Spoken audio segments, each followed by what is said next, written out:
बिस्मिल्लाहिर्रहमानिर्रहीम और अस्सलाम वालेकुम। 13 जून और पाकिस्तान में जुमेरात की शाम। आज अभी तक की अहम खबरें और मेरा तजिया। आज दो बहुत ही अहम खबरें हैं जो सबसे पहले आपके सामने रखेंगे और फिर दूसरी खबरों की तरफ चलेंगे। एक खबर तो लाहौर हाई कोर्ट के चीफ जस्टिस ने आज जज मोहम्मद अब्बास के ख़त के ऊपर समाअत की, जिसमें उन्होंने कहा था कि आईएसआई के ऑफिशियल्स ने उन्हें धमकाने की कोशिश की, जब वो नहीं माने तो अदालत पर कब्जा कर लिया। दूसरी खबर, आज बजट पेश किया गया है और बजट भी वो जिसके बारे में पाकिस्तान तहरीक इंसाफ इमरान खान आपको बार बार बता रहे थे कि ये वो बजट होगा जिसके बाद अवाम सड़कों पर निकल आएगी, उनकी बर्दाश्त से मामलात बाहर हो जाएंगे। और बिल्कुल वैसा ही बजट आया, वो भी आपके सामने रखते हैं और उसके बाद दूसरी खबरों की तरफ चलेंगे। तो पहली खबर, आज लाहौर हाई कोर्ट के चीफ जस्टिस मलिक जो हैं, शहजाद मलिक, उन्होंने समाअत की जज मोहम्मद अब्बास के ख़त पे। आपको पता है कि जज मोहम्मद अब्बास ने लाहौर हाई कोर्ट को एक ख़त लिखा था जिसमें उन्होंने बताया था कि किस तरीके से 25 मई को जब उन्होंने पहले दिन चार्ज संभाला तो आईएसआई के ऑफिशियल्स ने उनसे मिलने की कोशिश की। उनके इनकार पर फिर उन पर और उनके ख़ानदान पर ज़मीन तंग कर दी गई, उनकी अदालत पर कब्ज़ा कर लिया गया, उनको हरासा किया गया, उनको एक कमरे में बंद किया गया और उनसे ज़बरदस्ती 9 मई के बारे में फ़ैसला करवाने की कोशिश की गई कि 9 मई के लोगों को सज़ाएं दें, जबकि सबूत कोई सामने नहीं था। सारे प्रेशर के बावजूद जज मोहम्मद अब्बास ने इन लोगों को रिलीज़ कर दिया था। आज जस्टिस शहजाद मलिक ने आईजी पंजाब को बुला रखा था, आरपीओ सरगोदा, डीपीओ सरगोदा और उसके साथ साथ सेक्रेटरी दाखिला को बुला रखा था। तो सबसे पहले तो जो जस्टिस शहजाद मलिक हैं, उन्होंने ये सारी चीज़ें सामने रखी कि किस तरीके से आईएसआई ने अप्रोच किया, फिर उनके घर का गैस का मीटर तोड़ा, फिर वापडा का झूठा बिल दिया, फिर उन्होंने कहा कि वो कौन बंदा था। ये जस्टिस शहजाद मलिक ने आईजी से पूछा कि आपने बंदा ढूंढा है, वो कौन था जो जज साहब के चैम्बर में आया, अदालत में आया और उन्हें कहा कि आईएसआई से मिले वरना आपके लिए हालात ख़राब होंगे। और जब उन्होंने इनकार किया तो फिर वाकई हालात ख़राब हो गए। तो उस पर आईजी ने कहा कि जी हमने पूछा है आईएसआई के तमाम रेलेवेंट ऑफिशियल से, कोई उनको मिलने नहीं गया, अभी तक पता नहीं कि कौन उन्हें मिलने गया था। उस पर जज साहब ने कहा कि 9 मई वालों को तो आपने जियो फेंसिंग से पकड़ लिया था, इनके ऊपर आप जियो फेंसिंग क्यों नहीं अप्लाई कर रहे। जिस पर आईजी का जवाब था वो इस्लामाबाद हाई कोर्ट ने, अब ये देखिए, अभी जब मेरे भाई को अगवा किया गया है तो उसे भी जियो फेंसिंग से ही अगवा किया गया है, मतलब कि फ़ोन ट्रैक करके अगवा किया गया है। लेकिन अदालत को बेवकूफ़ बनाने के लिए अदालत में कह रहे हैं कि इस्लामाबाद हाई कोर्ट के फैसले के बाद अब हम जियो फेंसिंग नहीं कर सकते, अब हम फ़ोन ट्रैक नहीं कर सकते, अदालत ने पाबंदी लगा दी है। मीन जिसको अगवा करना है, जिसके साथ कुछ गलत करना है, वहाँ जियो फेंसिंग भी इनकी काम करती है, टेक्नोलॉजी भी काम करती है। लेकिन अदालत कह रही है कि उस बंदे का पता चलवाएं वो कौन था जो जज साहब के ऑफिस में आया और उन्हें ये कह के गया। तो वहाँ पर कह रहे हैं कि हमें जियो फेंसिंग की इजाज़त नहीं है। बहरहाल अदालत ने ये पूछा कि आप ये बताइए कि किस हिसाब से आपने साइलिन को अदालत में आने से रोका। उस पर आईजी ने जवाब दिया कि हमें वहाँ पर लॉ एंड ऑर्डर का ख़तरा था, सिक्योरिटी का ख़तरा था। तो अदालत ने कहा सिक्योरिटी का अगर ख़तरा है तो फिर तमाम अदालतें बंद कर दें, फिर सिर्फ सरगोदा की एक अदालत जज मोहम्मद अब्बास की आपने बंद करनी, सारी अदालतें बंद करें। फिर उन्होंने कहा कि नहीं, वहाँ पर हमें ख़तरा था। उन्होंने कहा किस कानून के तहत आपने साइलिन को अदालत में जाने से रोका। मीन कोई भी ख़तरा हो आप उनकी तलाशी ले सकते हैं, मेक श्योर कर सकते हैं कि कोई टेररिस्ट या कोई इंतहा पसंद जो है वो अदालत में ना जाए। बाकी लोगों को, वकीलों को, साइलिन को अदालत से कैसे रोक सकते हैं। उस पर आईजी ने जवाब दिया कि हमने दफ़ा 144 लगाई थी, इस कानून के तहत हमने रोका। जज साहब ने उस पर उनकी सरजनिश की कि आप अदालत को मजाक ना बनाएं, आपको पता है आप क्या कर रहे हैं, आप जिनको खुश करने के लिए कर रहे हैं, लगता है आपका हिसाब उन्होंने ही करना है। जाहिर है उनका इशारा इंटेलिजेंस एजेंसीज की तरफ था। और फिर दोबारा उन्होंने आईजी को कहा कि आप इसका मतलब है अगर आपको जियो फेंसिंग की इजाज़त नहीं मिलेगी तो जो शख्स चैम्बर में आके जज को धमकाता रहा आप उसको कभी नहीं पकड़ेंगे, कभी गिरफ्तार नहीं करेंगे। इस पर आईजी ने फिर लहतो लाल की बातें, इधर की बातें, उधर की बातें की, लेकिन कोई जवाब नहीं था। और उन्होंने फिर डीपीओ से पूछा कि किस किस किस्म का थ्रेट था, किस वजह से आपने रोका था लोगों को। उनके पास भी कोई जवाब नहीं था, ना आईजी के पास, ना आरपीओ के पास, ना डीपीओ के पास। बहरहाल जज साहब ने कहा कि रावलपिंडी के जज के साथ भी आपने यही किया है। वो बार बार लाहौर हाई कोर्ट को ख़त लिख रहे हैं कि उनकी जान को ख़तरा है, उनको तंग किया आपने, हरासा किया है, पुलिस शामिल है, आईएसआई शामिल है। रावलपिंडी के जज भी यही कह रहे हैं, सरगोदा के जज भी यही कह रहे हैं। तो आप करना क्या चाहते हैं? इस मुल्क को लेके कहाँ जाना चाहते हैं? इस मुल्क की अदालतों के साथ ऐसा करना क्यों चाहते हैं? फिर उन्होंने कहा कि आपके दौरे में आ रहे हैं, कोर कमांडर हाउस पर हमला हुआ तो आपने जियो फेंसिंग में हज़ारों बंदे पकड़ लिए। अब एक बंदा है जो जज को धमकी दे के गया और आपको कह रहे हैं उसे पकड़ें, तो आप कह रहे हैं हम नहीं पकड़ सकते, हमने पूछा हमें पता नहीं चला। बहरहाल उसके बाद जज साहब ने कहा कि ये मेरा ज़ाती मसला नहीं है, ये मसला जो है ये अदालतों का है और अदालतों के एहतराम का है और जजों के तहफ़्फ़ुज़ का है, तो इसलिए आपको इस तरीके से खुली छुट्टी नहीं दी जा सकती। इसके ऊपर अब उन्होंने फ़ैसला महफूज किया है। लग रहा है कि वो तौहीन अदालत की कार्रवाई शुरू करेंगे, आईजी के ख़िलाफ़, आईएसआई के जो सेक्टर कमांडर हैं उनके ख़िलाफ़ और आरपीओ और डीपीओ के ख़िलाफ़। अब पाकिस्तान में हो क्या रहा है? हो ये रहा है कि मामलात ख़राब होते हैं, अदालतों में आते हैं। अदालत जो है, आपने ये भी समझना, आप अक्सर जजों पे भी हम तनकीद करते हैं कि वो कुछ कर नहीं रहे। देखिए, जज की जो रिट होती है वो स्टेट की वजह से होती है। जज ऑर्डर देता है फ़लाँ बंदे को गिरफ्तार कर लो, तो किसने करना है? पुलिस ने करना है। जज ने खुद उठ के जाके उसे गिरफ्तार तो नहीं करना, पूरी दुनिया में कहीं भी। अब अगर जज कहे कि फ़लाँ बंदे को गिरफ्तार कर लो और पुलिस आके कहे वो तो मिलता ही नहीं, वो तो कहीं है ही नहीं, तो जज क्या खुद बैटरी लेके तो नहीं फिरेगा ना कि यहाँ बैठा है इसको गिरफ्तार कर ले। मीन जो अदालतें इंसाफ फ्राहम करती हैं वो आइन के नीचे करती हैं और इस प्रिटेक्स्ट में करती हैं कि स्टेट के जो ऑर्गन और अदारे हैं वो आइन के मतवाजी नया आइन बनाकर नहीं बैठे हुए, बल्कि उसी आइन के नीचे चल रहे हैं। अब मसला यहाँ पर यह है कि जो पाकिस्तान की इंटेलिजेंस इदारे हैं, मिलिट्री इस्टेब्लिशमेंट है, उन्होंने तो अपना ही आइन बनाया हुआ है, अपना ही कानून है। अदालत कहती है ये करें, वो पुलिस को कहते हैं आप ये नहीं ये करें, पुलिस उनकी बात मानती है। तो फिर अदालत के भी हाथ बन जाते हैं। जो जजों पर हमारी तनकीद है कि वो कुछ करते नहीं हैं, वो थोड़ी सी बेजा होती है। हाँ, ये बात दुरुस्त है कि जो फैसले वो कर सकते, जैसे जज मोहम्मद अब्बास रिलीफ दे सकते थे, वो उनको देना चाहिए अदालतों को। लेकिन अब इस पर तौहीन अदालत की कार्रवाई अदालत कर सकती है, ये करनी चाहिए अदालत को, इसमें लहतोलाल नहीं करना चाहिए।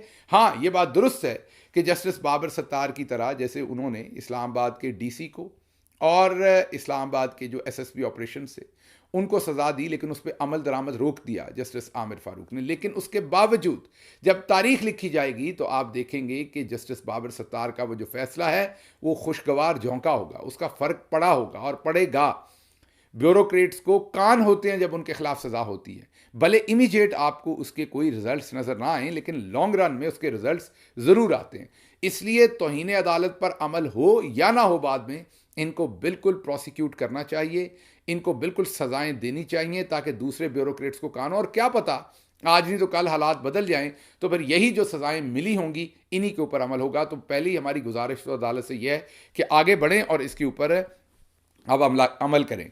अच्छा जी, क्विकली दूसरी खबर ये कि इस्लामाबाद हाई कोर्ट की मुअज़्ज़ज़ जस्टिस रिफ़त समन, उन्होंने पाकिस्तान तहरीक इंसाफ के ऑफिस को डी सील किया था। आपको पता हुकूमत ने सील कर दिया था। आज मेरा ख्याल कोई 3-4 हफ्ते के बाद ऑफिस जो है वो दोबारा डी सील हुआ है। पाकिस्तान तहरीक इंसाफ वहाँ पहुँची है। कल वहाँ पर कुरान खानी के बाद दोबारा ऑफिस को बाकायदा फ़ाल किया जाएगा। बिजली का मीटर कटा हुआ था वो भी आज बहाल हुआ है। तो एक तो उनके ऑर्डर के ऊपर आज इम्प्लीमेंटेशन हुई है, ये एक अच्छी पेशरफ्त है। दूसरी खबर आपको देते हैं, वो भी इस्लामाबाद लाहौर हाई कोर्ट की है। आपको पता है कि पंजाब हुकूमत ने जैसे जज मोहम्मद अब्बास का फ़ैसला पसंद नहीं था। आपको याद होगा कि गुजरांवाला में तो एक जज साहबा थी, उनसे तो झूठा फ़ैसला लेके और कितने सारे लोगों को प्रोसिक्यूट करवा दिया था। कुछ शायद 50+ लोग थे जिनको सज़ाएं दिलवा दी थी, एक ही जैसी सज़ाएं 5 साल सबको 9 मई के अंदर। यही काम ये मियांवाली और सरगोदा में करना चाहते थे, यही रावलपिंडी में। अब गुजरांवाला में जो जज साहबा थी उन्होंने तो प्रेशर ले लिया, उन्होंने तो मान के तो ट्रायल करके तो फ़ौरन उनको सज़ाएं दे के वो निकल गई। और जो बुट्टर साहब थे उन्होंने भी सरगोदा में यही करना था, लेकिन जज मोहम्मद अब्बास ईमानदार आए, उन्होंने इनकार किया। इसी तरह जज आसिफ है शायद उनका नाम, जो रावलपिंडी में है, वो सबसे पहले वो डट गए थे। जज अब्बास साहब से भी पहले के वो डटे हुए हैं और उन्होंने इनकार कर दिया था झूठी सज़ाएं देने की। तो फिर पंजाब गवर्नमेंट चली गई थी अदालत में कि केसेस ही उनसे ट्रांसफ़र कर दिए जाएं, हमें उन पर एतमाद नहीं है, वो अच्छे जज नहीं है, उनसे केसेस सारे 9 मई के ट्रांसफ़र कर दिए जाएं ताकि सज़ा दिलवाई जा सके। आज लाहौर हाई कोर्ट ने एक तो इनकार किया उन केसेस को ट्रांसफ़र करने पे, दूसरा, पंजाब हुकूमत को 2 लाख रुपया जुर्माना किया इस तरह की बेहुदा एप्लीकेशन डालने पे। और तीसरा, उन्हीं जज साहब के खिलाफ रेफरेंस, ये नया स्टाइल है, जज के खिलाफ रेफरेंस मीन जज के खिलाफ करप्शन का कोई भी झूठा इल्ज़ाम लगाकर एप्लीकेशन डाल दो और फिर कहो कि क्योंकि जज पर रेफरेंस फाइल हो गया ये केस ना सुने, उसको साइड पे कर दो। उनके खिलाफ जो रेफरेंस फाइल किया था वो भी अदालत ने आज खारिज कर दिया। तो ये भी लाहौर हाई कोर्ट के तगड़े जो चीफ जस्टिस हैं शहजाद मलिक, ये भी उनका एक सुनहरी काम है। आप सबको जस्टिस शहजाद मलिक के साथ खड़े होना चाहिए। जो मेरा आज का वीलॉग सुन रहा है, मैं आपसे सिर्फ एक, आपको लगेगा कि इससे कोई फ़र्क नहीं पड़ेगा, आपको लगेगा कि जो मैं बात कह रहा हूँ वो बिल्कुल कोई उसका असर नहीं होगा, लेकिन माजरत, लेकिन मैं आपको ये बता रहा हूँ माफ़ कीजिएगा, लेकिन मैं आपको ये बता रहा हूँ कि इसका फ़र्क पड़ेगा। आपका जो भी अकाउंट है, फेसबुक है, ट्विटर है या व्हाट्सएप है, आप अपने तमाम कॉन्टैक्ट्स को, जो भी मेरा वीलॉग सुन रहे हैं, आज एक मैसेज लिखिए, thank you chief justice Lahore high court, that's it, thank you chief justice Lahore high court. ये मैसेज आप ज़रूर व्हाट्सएप में अपने कॉन्टैक्ट्स को कीजिए। अब आप सोच रहे होंगे उससे क्या फ़र्क पड़ेगा, वो तो मेरे दोस्त होंगे, वो आगे फॉरवर्ड करेंगे, उनसे रिक्वेस्ट करेंगे ये आगे फॉरवर्ड करें, वो मैसेज फैलेगा। इसी तरीके से ट्विटर पर, फेसबुक पर सिर्फ शुक्रिया अदा करें। आप उसमें नाम लिखना चाहें तो जज अब्बास का भी लिख सकते हैं, आप उसमें नाम लिखना चाहें तो आप जज जो मुस्तफ़वी हैं जिन्होंने मियाँ वाली में ये काम किया और जज आसिफ हैं, आप उनके नाम लिख सकते हैं, जिस भी जज का दिल करे। लेकिन ये मैसेज ज़रूर पोस्ट करें, ना तो इस पर आपको कोई कुछ कह सकता है फेसबुक पे कहीं पे भी आप जज साहब का शुक्रिया अदा कर रहे हैं, कोई बात नहीं लिख रहे, किस बात पे शुक्रिया। लेट दीज जजेस फील एंड नो कि आप उनके पीछे खड़े हैं। ये बड़ा मुश्किल है उनके लिए इन हालात के अंदर जालिम के सामने खड़े होना, जो पाकिस्तान की मिलिट्री इस्टेब्लिशमेंट इस टाइम कर रही है। जिस तरीके से चौधरी निज़ामुद्दीन ने इस टाइम जुल्म का बाजार गर्म किया हुआ है, अगर आप इन जजेस के पीछे नहीं खड़े होंगे तो फिर इनके लिए बहुत मुश्किल हो जाएगा। तो मेरी आपसे इल्तजा है, ये मैं अपने लिए कुछ नहीं कह रहा, पाकिस्तान के लिए कह रहा हूँ कि आप जो भी कोई मेरा ये वीलॉग सुन रहा है, आप thank you chief justice Lahore high court ज़रूर कहें ताकि उन तक आपकी आवाज़ जाए कि आप उनके पीछे इसलिए खड़े हैं कि वो हक और सच के ऊपर फैसले दे रहे हैं। अच्छा जी, दूसरी बड़ी खबर आज की, वो आज बजट पेश किया गया है। वज़ीर ख़जाना मोहम्मद औरंगज़ेब साहब, मैंने आपको कहा था कि अच्छे आदमी, अच्छी शोहरत है और शरीफ आदमी है, लेकिन इन्होंने नेबरहुड गंदा चूज़ कर लिया, मतलब लोग गंदे चूज़ कर लिए हैं, जिसकी वजह से अब आप देखेंगे कि इनकी रेपुटेशन भी इरोड होगी और वो हो रही है। 18,000 अरब का बजट पेश किया गया है। अब ये गौर से सुनिएगा आपने, जिसमें 10,000 अरब, पौने 10,000 अरब सूद की मद में पाकिस्तान ने वापस करने, कर्जे और सूद की मद में। जी हाँ, आपने दुरुस्त सुना, पाकिस्तान ने 18,000 अरब का सालाना बजट पेश किया है और उसमें 10,000, तकरीबन 9.5 से 10,000 अरब जो है वो सूद और कर्जे की मद में। तो मतलब ये है कि आपके पास पीछे 9 अरब डॉलर से कम पैसे या 9 अरब डॉलर रह गए जिसमें मुल्क चलाना है। उसमें से तकरीबन 3 अरब, 2800 कुछ अरब, लिखा 2200 है, लेकिन उसमें फिर रिटायर्ड आर्म्ड फोर्सेस के जो हैं उनके प्रोग्राम्स और दूसरी चीज़ें सब कुछ डाल के डिफेंस बजट जो आपका है वो 2800 से 2900 अरब का है। मतलब कि आपके पास 6,000 अरब रह गया पूरा मुल्क चलाने के लिए।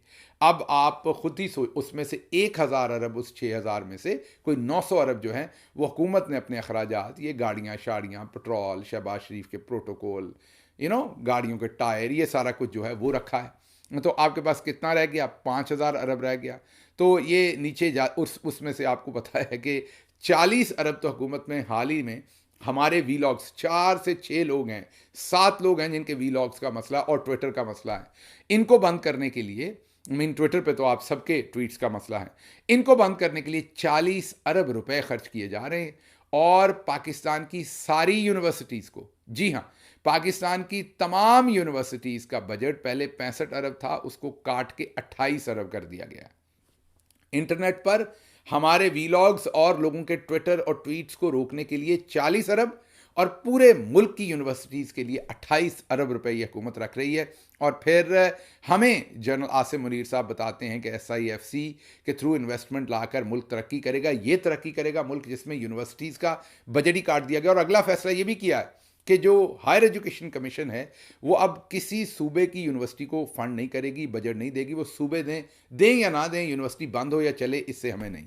तो एक तो ये डेवलपमेंट्स आपको सामने नज़र आ रही हैं। अच्छा, दूसरा, अक्सर जब बजट की बात होती थी ना, तो हमारे गांव के लोग चाय का कप पीते थे और कहते थे ये ऊपर वाले दी गल्लां ने सानू इहदे नाल की है।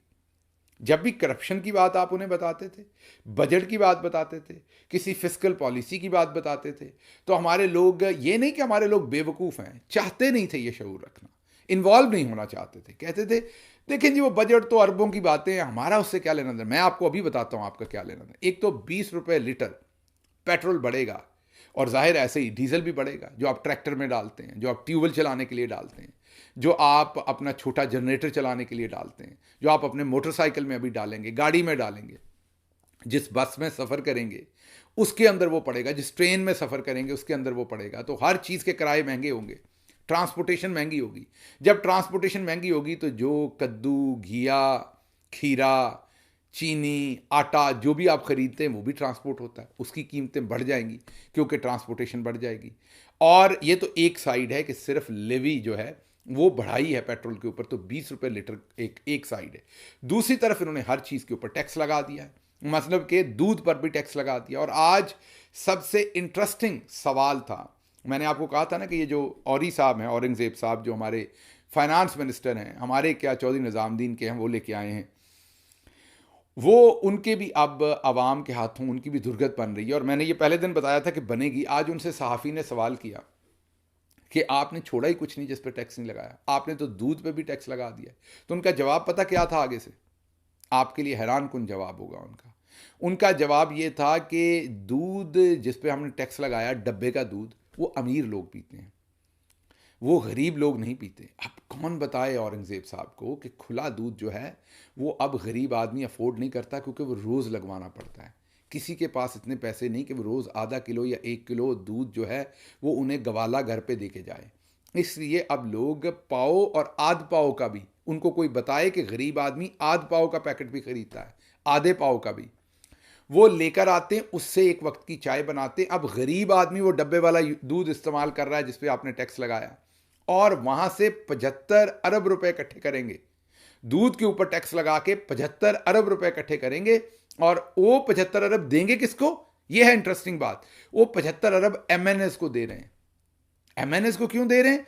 ताकि उनको खरीदा जा सके, उनके ज़मीर खरीदे जा सके तरक्याती स्कीमों के नाम पे।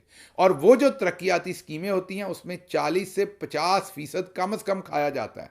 20% अमूमी तौर पर एमएनए को मिलता है, 10% जो है वो जाहिर है हुकूमत की मशीनरी के अंदर लोगों को, फिर बिल पास करना, फिर कंट्रैक्टर, और फिर आखिर पर जिसने काम करना उसका मुनाफा। तो ये 30% सड़क के ऊपर लगना है आखिर पर जाके, या गली मोहल्ले के ऊपर लगना है, बाकी रस्ते में सारा खाया जाना है।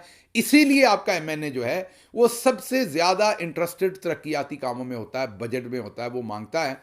और मैं आपको पर्सनल एक्सपीरियंस बताता हूँ कि जब मैंने कुछ स्कूल्स और कुछ चीज़ों का फ़ंड इमरान खान साहब से लिया और उस पर काम शुरू करवाया, तो मुझे कांटेक्ट किया गया बाकायदा। मीन आप कहीं नहीं निकलते करप्शन करने के लिए, आपको कांटेक्ट किया जाता है। मुझे कांटेक्ट किया जी, वो ठेका हमें मिल रहा है, हमने लेना, आप बताएं फिर आपका हिस्सा कहाँ पहुंचाना है। तो ये मामलात हैं। वो ठेकेदार को पता है कि एमएनए एमपीए को पैसे देने, वो घर आके दिखे जाते हैं। ये को आप मांगते नहीं है, कोई सौदेबाजी नहीं होती, ये सेट रूल्स हैं। जैसे आपको पता है ना, आपने पेट्रोल पंप पे जाना, पेट्रोल डलवाना तो पैसे देने हैं। आपको पता है कि आपने कोई हाईवे इस्तेमाल की तो टोल टैक्स देना है। ऐसे वहाँ पर ये मरवजा रवाज है। अगर आप किसी एमएनए एमपीए के हल्के के अंदर आपने तरक्याती काम करना है तो उसका इतने % उस एमएनए एमपीए या सियासी आदमी को देना है। अब आप कहेंगे 100% लोग लेते हैं? नहीं, 100% नहीं लेते। अब जब मैं कहता हूँ 100% नहीं लेते तो ये बड़ी स्वीपिंग स्टेटमेंट, तो मैं आपको बता देता हूँ कितने % नहीं लेते। 1 या 2%। अगर 100 एमएनए है तो उनमें 1, 2, मैक्सिमम 3 होंगे जो नहीं लेंगे। बाकी ज़्यादातर जो है वो किसी न किसी जगह से हाथ साफ करेंगे। और यही वो लुक्रेटिव रीजंस हैं जिसकी वजह से लोग वहाँ सियासत में आ रहे हैं धड़ाधड़। अच्छा जी, मोबाइल फ़ोन पर 18% टैक्स लगा दिया। सबसे इंपॉर्टेंट बात ये की कि जो सैलरीड क्लास है, आपके जो लोग तनख्वाहदार हैं, उनकी तबाही करके रखती है। उनकी तबाही ये करके रखी है कि उनके ऊपर इतना टैक्स लगा दिया कि आपकी सोच से ज़्यादा है। अगर किसी की 5 लाख माहाना तनख्वाह है तो 35% टैक्स पहले देता था, अब वो तनख्वाह 3.5 लाख है, 3,33,000 है, तो 35% टैक्स हो जाएगा। मतलब जो बंदा $1200 तकरीबन या $1400 कमा रहा है, $1200-1300, वो बंदा 35% टैक्स देगा। अब आप कहेंगे ये आप डॉलरों में क्यों चले गए? ये मैं अमेरिका में लोगों को समझाने की बात कर रहा हूँ कि जो अमेरिका में बंदा 2-3 हज़ार डॉलर कमाता है, वो एंड ऑफ द डे शायद 5% भी टैक्स रेट उसका नहीं निकलता, और वहाँ पर वो 35% देगा। फिर आप कहेंगे फिर अमेरिका और पाकिस्तान। जनाब, इसलिए कंपेयर कर रहा हूँ कि कॉस्ट ऑफ लिविंग अब अमेरिका से पाकिस्तान में ज़्यादा महंगी है। दूध अमेरिका के अंदर जो है वो आज भी आपको $2 से $3 फी गैलन मिल जाता है, 4 लीटर। पाकिस्तान में देखें, पेट्रोल देखें, इलेक्ट्रिसिटी देखें, तो और क्या पाकिस्तानी जो है वो यूरेनियम खाते हैं जो अमेरिका में लोग नहीं खाते कि कॉस्ट ऑफ लिविंग फ़र्क होगी। अमेरिका में लोगों की कॉस्ट ऑफ लिविंग क्या है? अमेरिका में लोगों की कॉस्ट ऑफ लिविंग है, उन्हें एक घर चाहिए जिसकी लीज होगी या किराया होगा, वो पाकिस्तान में ज़्यादा महंगा हुआ खड़ा है इस टाइम। बिजली चाहिए, वो पाकिस्तान में महंगी है। उन्हें आटा मीन रोटी, ब्रेड, दूध, अंडे ये चाहिए, वो पाकिस्तान में ज़्यादा महंगे हैं। कहीं पे भी तकाबली जायज़ा ले लीजिए। फिर उन्हें गाड़ी चाहिए, वो पाकिस्तान में महंगी हैं। पेट्रोल चाहिए, वो पाकिस्तान में महंगी हैं। तो सस्ता क्या है वहाँ पर? तो इसलिए मैं आपको कंपेयर करके दे रहा हूँ कि अब 28% जिस बंदे की मेरा ख्याल 2 लाख 2.5 लाख तनख्वाह है, उस पर 28% टैक्स है। और तो ये गरीब जो सैलरीड क्लास है उससे ये टैक्स लेके और 80 अरब रुपया जो है वो भी MNS को दिया जाना है ताकि वो माल बनाए उसमें से। तो ये मामलात हैं मुल्क के इस टाइम। जायदाद खरीदने पर 15% जो है वो टैक्स लगेगा। नॉन फाइलर्स के जायदाद खरीदने के ऊपर 45% टैक्स लगेगा।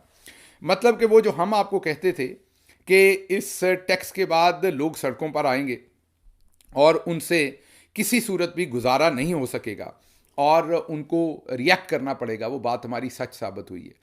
आज सहाफ़ी जो बड़े बड़े अहम सहाफ़ी हैं, मतलब दिलेर हैं, सनाउल्लाह खान इनका नाम है, डॉन न्यूज़पेपर से इनका ताल्लुक़ है। इन्होंने बड़ा चुप्ता सवाल किया वज़ीर ख़जाना से और उनसे पूछा कि आपने जो 45,000 रुपया जो बंदा कमाता था उसने अगर टैक्स फाइल नहीं किया हुआ, टैक्स फाइल दिया या ना दिया की बात नहीं, दिया तो उस गरीब ने है ना, सैलरी पे टैक्स तो दे के ही उसने कमाया, लेकिन अगर उसने टैक्स फाइल नहीं किया तो आपने उसका सिम कार्ड ब्लॉक कर दिया। तो उसने कहा आप में जुर्रत है कि आप किसी जर्नैल से पूछें कि उसकी दुबई के अंदर प्रॉपर्टी कैसे है, उसका मोबाइल आप ब्लॉक कर सकेंगे? वो तो आपको जुर्रत नहीं है, जिस पर वज़ीर ख़जाना को भी मानना पड़ा कि आप दुरुस्त कह रहे हैं। उन्होंने भी उनके सवाल की दाद दी कि आपका सवाल बड़ा अच्छा है, तो पूरे हॉल के अंदर तालियां भी बजी उनके सवाल के ऊपर और वज़ीर ख़जाना भी दाद देते रहे। लेकिन जो उनका सवाल था कि आप किसी जर्नैल से या आप मोहसिन नकवी से पूछ सकते हैं कि अरबों रुपए की प्रॉपर्टी उनकी दुबई में कहाँ से आई। आपने बजट में वज़ीर आज़म हाउस, नेशनल असम्बली, सेनेट के पैसे बढ़ा दिए, उनको ज़्यादा बजट दे रहे हैं। मीडिया में लोगों को कैश में तनख्वाहें मिलती हैं 50-50 लाख, 80-80 लाख। आपने कभी नहीं पूछा FBR से। FBR ने कभी मीडिया के उन बड़े बड़े मगरमच्छों को नहीं पूछा। ये सनाउल्लाह खान साहब सवाल कर रहे हैं, सहाफ़ी। और फिर उन्होंने कहा कि आप कभी ये जुर्रत तो नहीं कर सकते, लेकिन दूसरी तरफ जो राणा शहबाज राणा, वो भी एक्सप्रेस न्यूज़ के हैं, अच्छे सहाफ़ी हैं, लेकिन PTI और इमरान खान से उनको भी अल्लाह वास्ते की दुश्मनी है। बहुत ही सख्त गिर उनका रवैया होता था, लेकिन फिर भी ये मैं मानूंगा कि वो शाहज़ेब खानज़ादा और वो वाली ब्रीड में से नहीं है।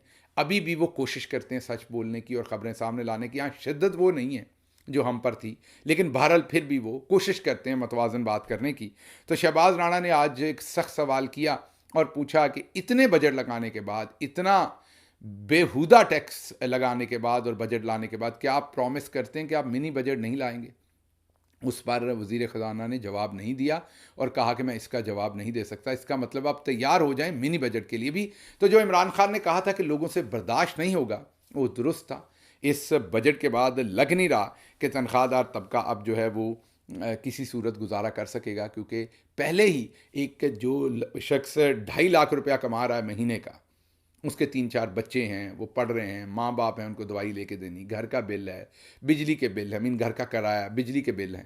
उस अगर 2.5 लाख में से 1 लाख रुपया आपने टैक्स की मद में ले जाना है और उस गरीब के पास 1.5 लाख रुपया बचना है, तो बताइए कि वो बच्चे कहाँ से पढ़ाएगा और रहे कहाँ? तो बहुत ही हालात ख़राब हैं। मुझे लग रहा है कि आवाम सड़कों पर आने वाली है। लेट्स सी कब आती है, आप में से कई ने कहना है पता नहीं कब आती है, लेकिन ये जो हालात हैं ये अब नेचुरली वो जो वादे जनरल आसिम मुनीर साहब ने SIFC और वो सारे इकनॉमिक जो वेलफेयर के वादे किए थे आवाम के साथ, वो पूरे होते हुए यहाँ नज़र नहीं आ रहे। मुझे दीजिए इसके साथ ही इजाज़त। अल्लाह आपका हामी और नासिर हो। पाकिस्तान जिंदाबाद।